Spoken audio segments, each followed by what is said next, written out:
Hey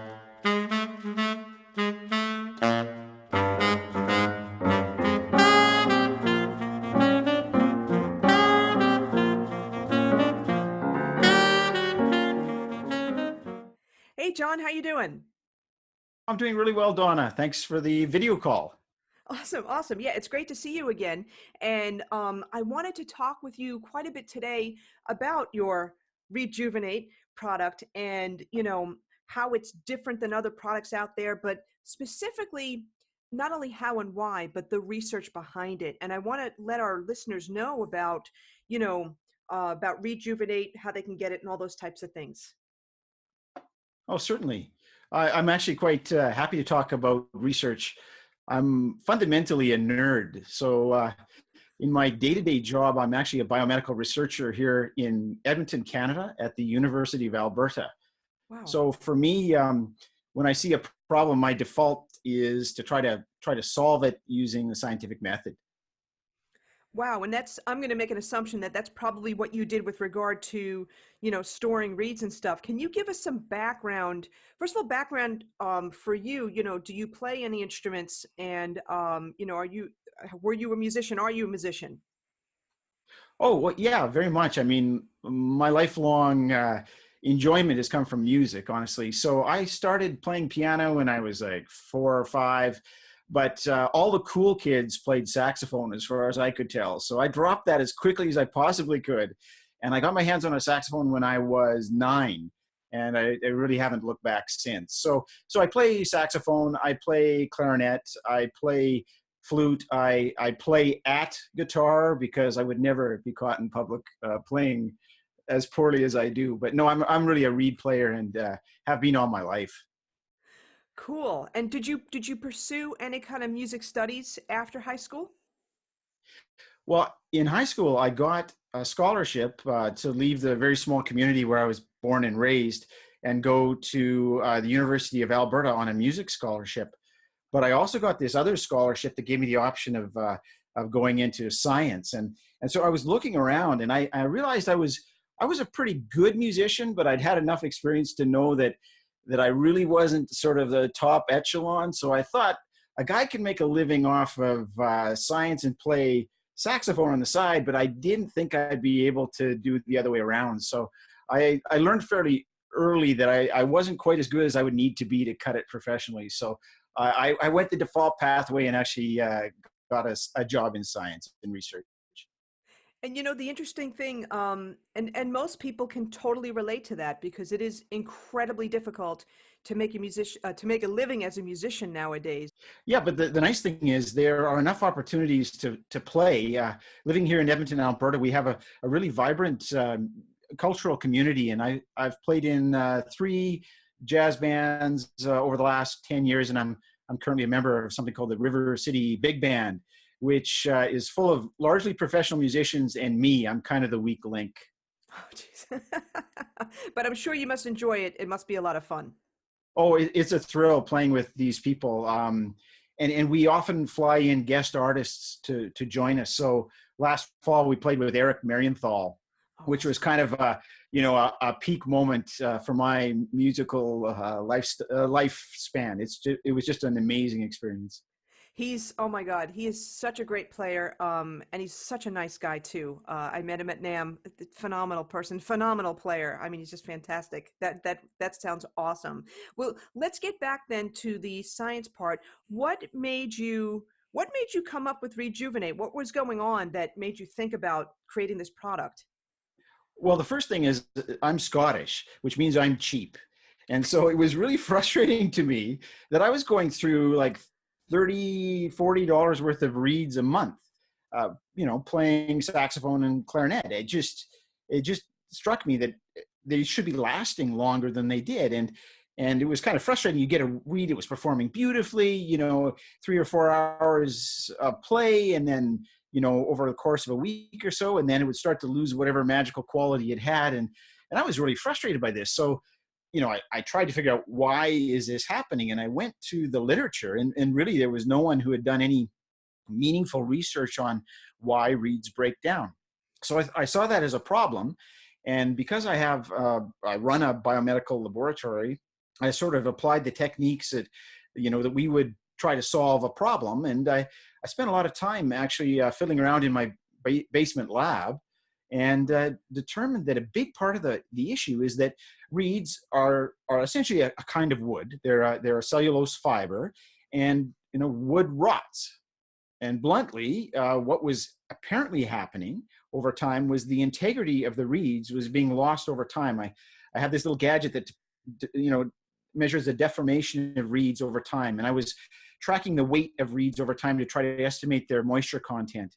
And finally, I actually took reeds and I stuck them on bacterial and fungal culture media after they were playing. So after I was using them, and I do brush my teeth, I'm a bit of a hygiene freak, yet it was amazing the species that were growing on my reed. And in particular, what bothered me was seeing that there were a lot of fungi. Now, fungi, people know as molds and as yeasts. And these are the things that in nature actually are the biggest way that wood is broken down. So when a tree falls in a forest, most of the decomposition is actually done by things like mushrooms and fungi. And they have an enzyme called cellulase. And so they give off this chemical that its entire job is to break down cellulose. And it turned out that just having that wet reed, and even though you're allowing it to dry in between, there was enough residual moisture there in the reed that the yeast and fungi were proliferating, and basically they were causing your reed to rot. So the next time you picked it up, it was not as strong as it was the time before. Oh my gosh. First of all, I'm glad that I ate a couple of hours ago.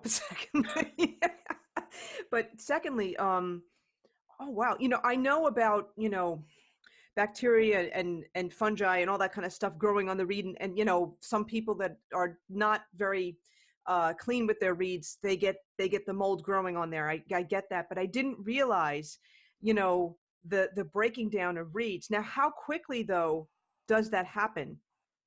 Well, it actually happens quite rapidly. The issue is that a reed will get moist, and it will moisten from the outside in, and then it will also dry from the outside in. So there's going to be a humidity range in a reed, often for several days, that is adequate to support the growth of fungi. And so what this means is there's going to be a time when the bacteria and the yeasts and molds will be degrading your reed. And also there's this issue, wood that's exposed to water and then drying out, water drying out, even if it's purely sterile, has this wet dry cycle that also breaks down the fibers. There's this physical separation of fibers as well. So, the solution seemed obvious to me. You needed to keep these wet reeds, at a stable humidity, but somehow suppress the bacteria and the yeast. And so initially I started out with, the kind of reagents that we had in our lab, none of which are good for human consumption, but I was able to show that if you're able to poison the bacteria and the yeast, that you could actually stop this degradation process. So that deformation test where I was seeing the strength of the reed, it did not deteriorate over time if you kept the reed sterile using these harsh chemicals. So then I went to thinking, how can I provide that in a way that's safe to put in your mouth? And it turns out that ethanol is, if it's at a high enough concentration, will kill these bacteria, and it will also kill the fungi. So it's the reason why when you have, wine, it doesn't go bad, because there's enough alcohol, in this case, maybe 13, 16%, that nothing can grow in it. So the idea was, how can I get enough ethanol in a reed environment that it would basically keep the reed sterile? So at first I started with ethanol, like reagent grade ethanol from the laboratory shelf. And that worked like a charm. But the problem was you can't really tell people to go get, 100% alcohol and keep it in containers, especially when there's school kids involved. So basically I worked backwards from that, and we got to the point where we thought, we need something out there that has ethanol that kids can access. And it turns out there is one thing that's over the counter and has that, and that's Listerine. So we work backwards from this poison to something non-toxic, to something that even kids can use legally. And so Listerine has 27.8% alcohol. And initially we started by soaking it, and that worked beautifully, but some people didn't like the amount of moisture in the reeds. And we found that by humidifying, so evaporating the Listerine. So having a sponge that basically gave off Listerine. You had you could adjust the humidity of the reeds by how wet the sponge was, and you could keep the sterility there because you achieved that vaporized ethanol level and saturated ethanol level that exceeded the threshold of the ability of these microbes to survive. Let me ask you something, and this would be obviously for the adults that are listening. A lot of adults have said to me, "Oh, well, I store mine in vodka," and I guess that's Yeah, they could do that too. yeah, I would agree completely. We've never tested it in the lab. I mean, we just tested Listerine because we had to be sure it was working. And again, we wanted it to be available to everybody. But I've had a number of our customers, yeah, they swear if you use vodka, which is actually 40% ethanol by volume, it works beautifully for them. That may well be. I just have never done that. Okay, yeah, I just wanted to check on that. Now the thing though, and we've spoken in the past before, it's a couple of things. You can't use the no alcohol Listerine, obviously, right? Oh yes, yeah.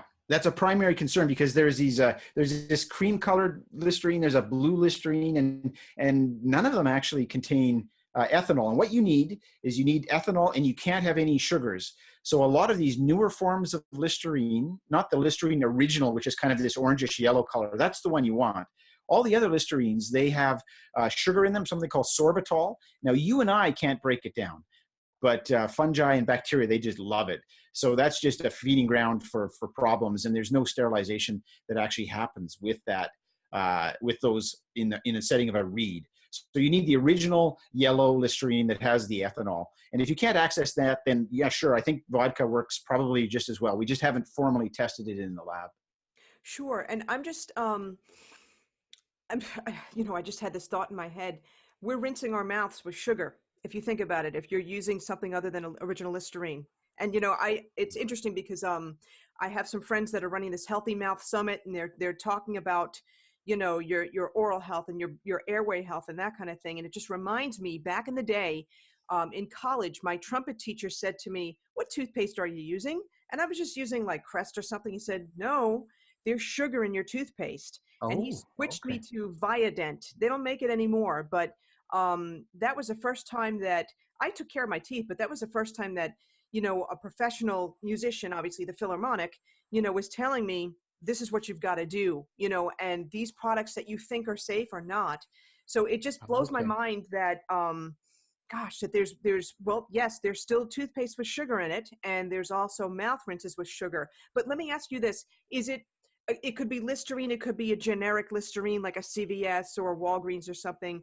What about some of these other brands like Scope and Crest and stuff like that? Have you tested those and looked at the ingredients Yeah, involved? I've looked. In fact, yeah, none of the others, other than Listerine, actually has enough ethanol to be Wow. over that threshold. So, for what it matters, Johnson and Johnson makes Listerine, and they're the only one with a product that we've tested in the lab, and it performs beautifully. But I think vodka would do just as well. It's just a little difficult for high school kids to access, or in theory, it's difficult for high school kids to access. That's true. That's true. But I'm just thinking about people all over the world because, I've got students all over the Right. world.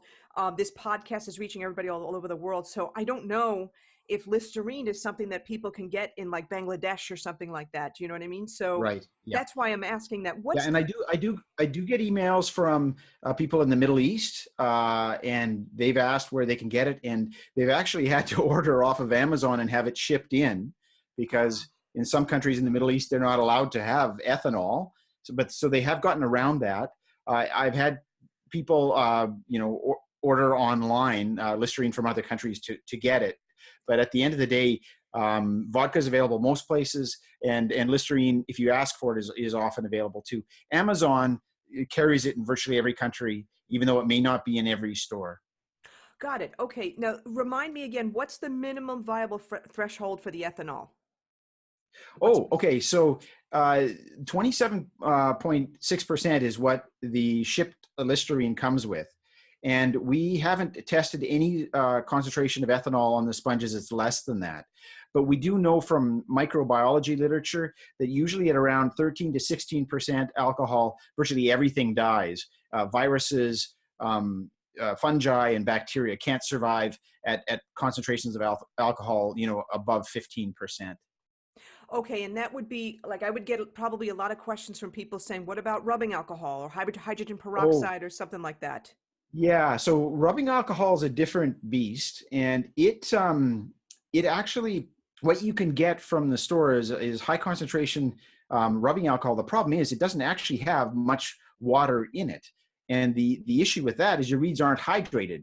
So what happens is as soon as the alcohol starts to evaporate, you're left with a dry reed, unlike a Listerine humidified reed. So yeah, that, I mean, it keeps things sterile, but uh, that actually doesn't stabilize the moisture content of the reed. You have these very dramatic shifts as soon as you take it out. And the only reason I know this is because I've tried it. The So ru- it didn't work very well in our hands. the rubbing alcohol. What about hydrogen peroxide though? Because a lot of times we'll use that to sterilize a reed.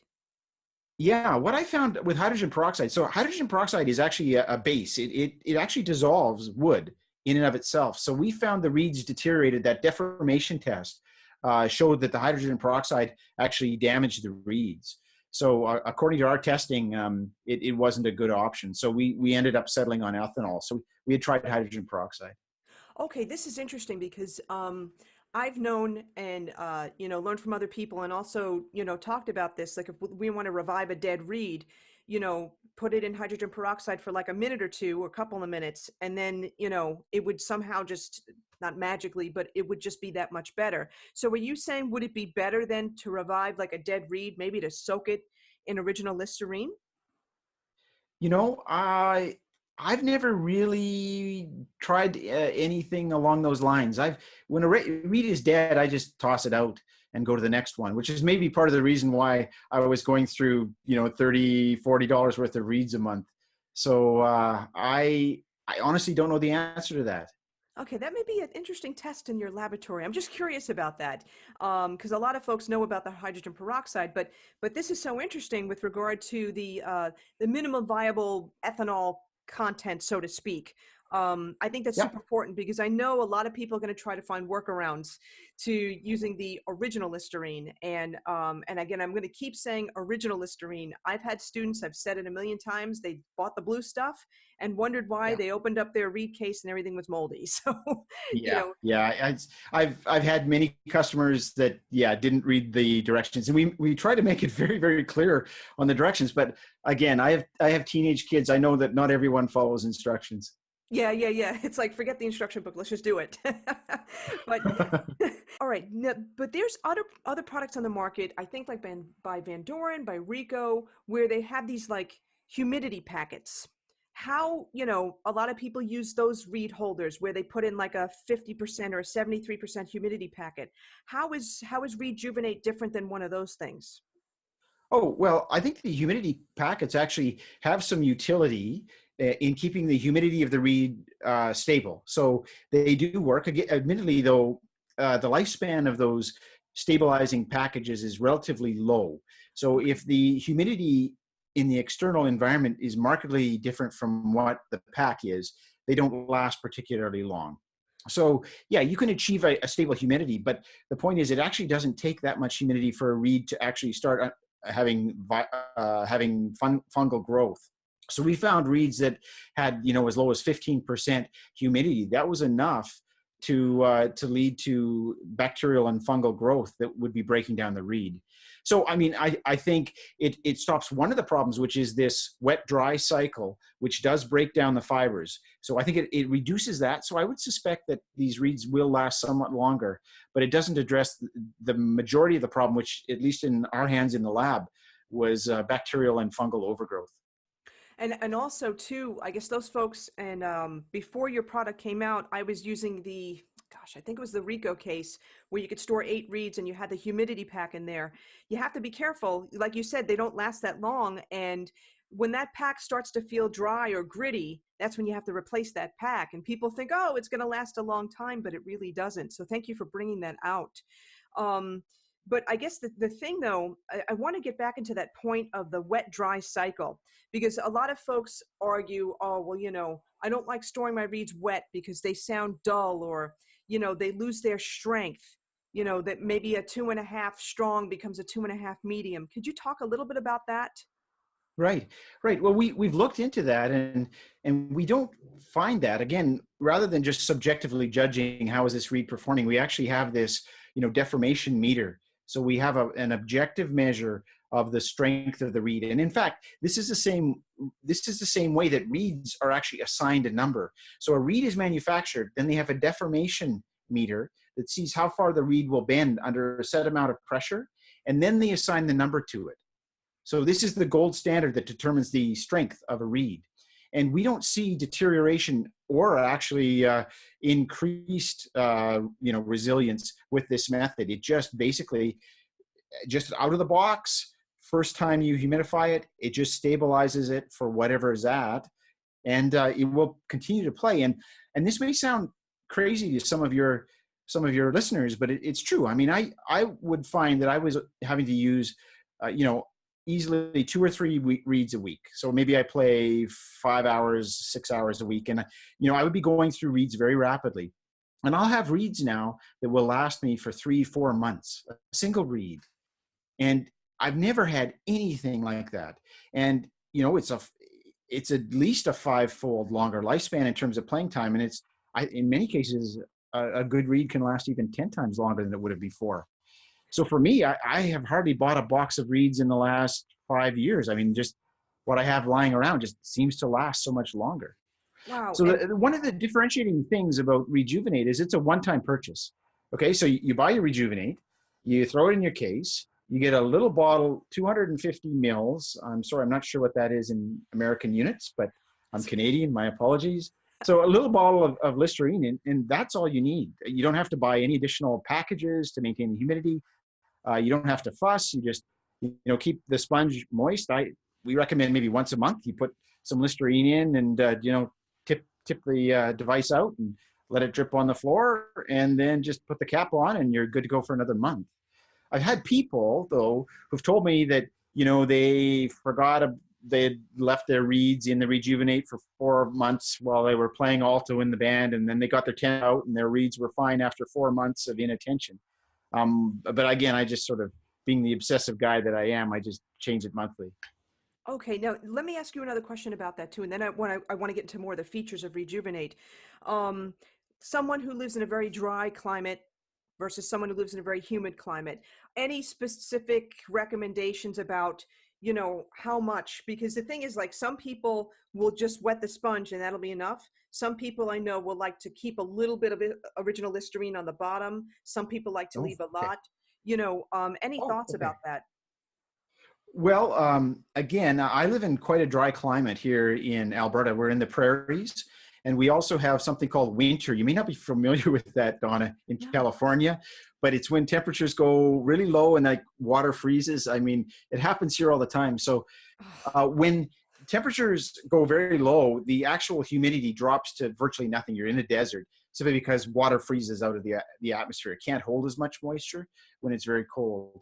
So where I live, we'll have relative humidity rates that can be as low as 10%, 5%, and temperatures of minus 20 degrees Celsius, which is, let's see, I guess that would be about minus 25 Fahrenheit, right? Oh my And then in God. the summer, today we'll have temperatures of basically 90 degrees Fahrenheit. So we have this huge range and a huge range in humidity. And what this allows is you can basically adjust the humidity of your reeds by exactly as you put it, how wet you keep the sponge, or whether you leave free Listerine in the bottom or not. So you can basically fine tune the humidity of your reeds to whatever you prefer.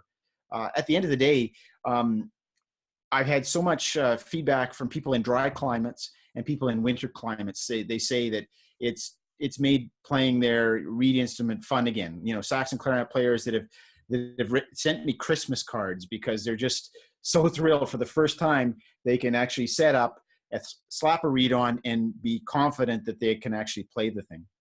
Yeah, and I'm going to echo that too, because even when I was in New York in the wintertime, it does get pretty dry, and I just remember before your product, I'd be squeaking like crazy, even though you soak the reed enough beforehand. And out here in California, where it's practically like a desert, the although we've had more humidity lately, but I know like where my parents live in Phoenix, humidity is usually very low. I mean, it's like Yes. around 10 or less percent. And I know a number of folks that are listeners talk about, you know, the differences in humidity. I have one person that's in Costa Rica where it's the humidity's like Yeah. more than Yeah. 100%. It's crazy. Could this, well, let me ask you something. For someone like that, could something like this benefit that person? Oh yeah. For example, I've got someone who's now a friend. I didn't know him before, but we've chatted a few times. He's in Singapore, and Singapore is like 100% humidity all year round. Oh, I've been twice, and I was overdressed on both occasions, and unfortunately was there on business, so I had to wear this stupid tie, and it just about killed me. But the thing about him is he was having problems with his reeds getting moldy, just leaving them in the case. So he tried to dry his reeds, and he couldn't achieve that. Whereas with the Listerine and the humidification system in a ReedJuvinate, he was able to get around that problem because, admittedly, the reed humidity is going to be high, but you're not going to be growing mold. So even people in extreme environments, both ways, find it useful. that's awesome. And let's now get into some of the features of this. And you know, I've got mine here too, but I think it'll be more important for you to show the features as well. Oh, okay, sure. Well, we'll start with, we've got two colors. We've got a black one. So this is black, ReedJuvinate, and here is your basic orange ReedJuvinate, okay? So when you order one, they ship in a box that looks a bit like this. So you mentioned Crest toothpaste. So I mean, it's sort of the size or shape of a sort of a medium-sized Crest toothpaste, and it's got the name, and it's actually got the instructions how to use it, or just on the side. Great. So it's so simple to use. You don't actually need a lot of detail. That's the entirety of the instructions that somebody requires. So you open it up, and sort of the original thing you get is a case, and it will have. Let me bring it a little closer to the camera here, so perhaps you can see Yeah, this that is great there. because I just have the tenor sax reeds in here, and you've got Yeah. more in So there. this is my soprano sax ReedJuvinate. I've got one for every horn, and I've got 4 horns. So I've got a soprano, alto, tenor, and bari, and I've got one for my clarinet. So I guess I actually use 5. That's smart. But Actually, that's a smart way to do the that, point folks. is, so it originally comes designed to hold 6 different reeds, and I don't know if you can see them here. There's sort of 3 in the middle, and then there's 3 on the outside. But this is only for clarinet and soprano sax. Yeah. Those are small enough reeds that this will hold 6. Now, the way it works is you've got 3 different colors in the middle. There's a red, white, and blue. I'm Canadian, red and white. You're American, red, white, and blue. And the way I remember it, I put my current number 1 reed in the red. So here's my red shim, and I just pull out the red reed. That's the one that I'm currently is my go-to reed. But when I drop that in a gig, or the trombone player clips it with his trombone, I just go to my white one because that's next in line, right? And it's ready to play instantly. And then the blue is the number 3. And then we've got 4, 5, and 6. And again, the red one beside on the second layer is 4, and then white is 5, and blue is 6. So this is the way, I remember them, and I think many people choose to do that. So that holds 6 reeds. Now, the trouble with this is you can't put 6 alto, tenor, or bari. You can only hold 3 alto, tenor, or bari. So the way you do that is you pull out the little white plastic shims that are in the side. There are 3 of them that ship, and this allows you to have the extra reeds held in place. You just pull them out because you're not needing them. You're playing alto or tenor or bari. And then you have a system that holds 3 reeds. So again, the sponge, I think you can see that maybe. The sponge is in the very middle. Yes. And then you have your 3 reeds. And again, you've got your red, which is your primary one, your red, white, and blue. So 1, 2, 3 in that order. So the thing is, you pull out your reed, you slap it on your mouthpiece, and it's ready to play instantly. Yeah, you don't have to soak it or anything. It's because it's already wet. Yeah, it's stabilized, and it's at the same humidity that you would have in that reed. So the reed weighs identically to what it will weigh in 30 minutes of playing. So it's already at equilibrium. So the pragmatic aspect of that is the way that it plays right out of the ReedJuvinate is the way it's going to play for the next half an hour. Unlike an insufficiently moisturized reed, where you're actually getting active changes in composition of the reed over time, and the way it played when you first put it on isn't the same as it is a half hour later. And we've mapped out the weight changes in dry reeds, and the plateau is at about somewhere between 30 and 45 minutes. The weight of a reed that you start when it's dry, you soak it in water or your mouth, but actually the internal part is not actually humidified until another 35, 40 minutes afterwards. Wow, I didn't know that. That's interesting. Well, we know this from basically trying, and then just we repeatedly weigh reeds as they're exposed to water, and they saturate at about 40 minutes of playing. Okay. So it's something we found out from the lab. And I think this is a good, again, people would argue, oh, I don't want to play a wet reed, but the reed's not soaking wet. That's the whole thing. Like, again, you No, no. control you control the humidity of this. Like some people may put a lot of liquid in here, some people put none, but the Yeah. reed doesn't Well, have I put none. Like, I mean, I could turn this upside down over top of my computer. I mean, all it is a moist sponge. So you can adjust the humidity. Again, this is not a waterlogged reed. I know what it plays, what a waterlogged reed plays like, but this is not. It plays beautifully. And I'm really proud of this reed. This is the one I did a duet with Eric Marienthal with. So Oh, that's awesome. near and dear to my heart. You get to frame it when you're done with it. I gotta get him to sign it. And I can guarantee it's sterile, so he might actually touch it. That's great. That's fantastic. So now let's talk about some of the other features that are in here that are a little bit unusual. You have this string over here. Yeah. Well, I mean, some people like to keep it around their neck, or I've seen people hang it on their music stand or hang it off a mic stand. So, but we also have another option, and this is something I've spent a lot of time on. Basically, every ReedJuvinate ships with a magnet. So this is a pair of scissors. So it's got iron in it, and there is a rare earth magnet that is inside the case, and it allows this to stick to your music stand. And it's just a tiny little thing that wedges in. I'm not sure that your viewers will be able to see it all that well, but it's an internal magnet. Yeah. And we've got these specially coated so they can withstand the Listerine. That's what I was going to ask. Okay. Yeah, but we're coming up with a new version of the magnet that looks like it's even going to perform better. So probably in the next 2 months, we're going to have yet another improvement. So over the last 5 years, we've been doing this. The product has advanced, and this is sort of version 4.0, and we'll be selling version 5.0 in a few weeks when the new magnets arrive. Oh, wow, that's awesome. So yeah, you know what? That leads into my next question. You're based in Canada, but where can people find you on Amazon, music Right. stores? What's the deal with that? Yeah, well, we sell over the internet. It's www.reedjuvinate.com, but we also sell to a wholesaler, and that wholesaler is American Way Marketing, and I guess they are one of the biggest music instrument accessory wholesalers in the world, and they basically buy them in bulk off of us, and they send them to.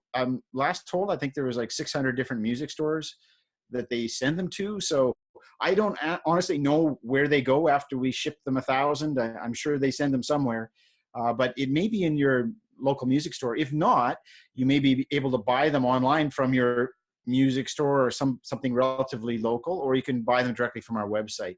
So yeah, there's probably 3 ways to get them. Okay, and that was going to be my next question too, for again, the person that may be in the Middle East or maybe in South Africa. They could just go right from your website, they Oh would just yes. pay the shipping costs and stuff like that. Yeah, I've got a map in our business office where I put a pin in every country that we've sold ReedJuvinates to, and I think we're up to 130 different countries. I mean, I'm sorry, Wow. some of these countries I had to actually look them up on the map to figure out where they were, because I'm not so strong on geography. But no, we've sold them all around the world, and yeah, we ship everywhere. We ship by Canada Post, which is our mail and courier service that we can get the best prices from. Terrific. Now, let me ask you another question. I think I know the answer, but the listeners need to know. So you've got your single reed instruments, right? You've got your clarinet, saxes. What about, oboe and Oh, bassoon? right. Well, okay. I took that as a real challenge because, oboe and bassoon, if this works for single reeds, there's no scientific reason it shouldn't work for double reeds. And the reality is it does. And so I designed a gadget called Double ReedJuvinate. How truly, truly creative that is, I don't know. But we just called it Double ReedJuvinate. And it has basically got a large number of avid fans. But the problem is there are so few double reed players that we made the business decision just to discontinue selling double rejuvenate because we're so Wow. run off our feet making single rejuvenates, and the amount of effort it took to sell 100 to oboe players was twice that it took to sell 1,000 to sax players. So we've kind of abandoned that, even though it works. We've taken it off our website. We're not selling anymore to the American way marketing wholesalers, simply because it just doesn't make business sense. And if I can make a slightly derogatory comment about our double reed colleagues, is that okay?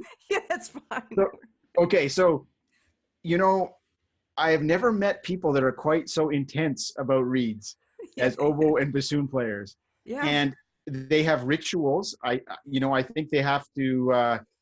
Some of them, it's like when they describe what they do when they make their reeds and how they handle their reeds, and they learned it from the foot of the master.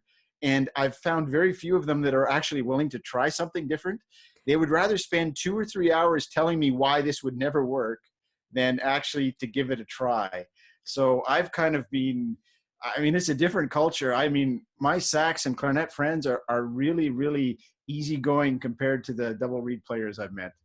Oh gosh, and it's not actually, no, that's pretty standard knowledge. I hate to say it for the most part, because they're definitely very picky about their reeds, and they really work on making their own reeds and fashioning it their own way, and with the particulars and stuff like that. So I could kind of see that, and from a business point of view, yeah, you're right. I didn't realize that you stopped making the double rejuvenate, but if number one, all you need is one of these, maybe two or three, but in terms of business sense, it's not going to help you, if you've reached so many people and they're not going to buy any more. So that totally makes sense with that. Now, let me ask you this question though. What about band directors? We had spoken about this in the past, but band directors who may want to buy a bunch of these, for their sax and clarinet sections, have people done that?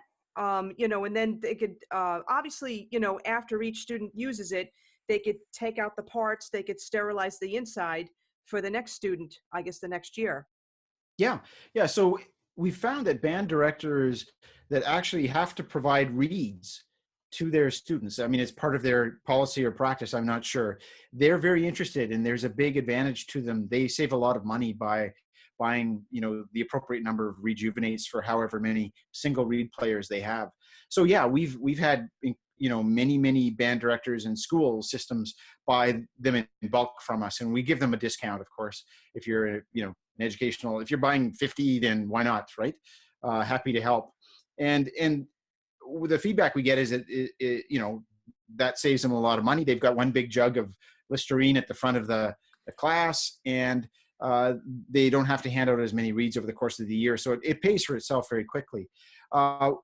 You can basically put the whole thing through a dishwasher at the end of the year. All of it is, water washable and soap stable stuff, except for the sponge.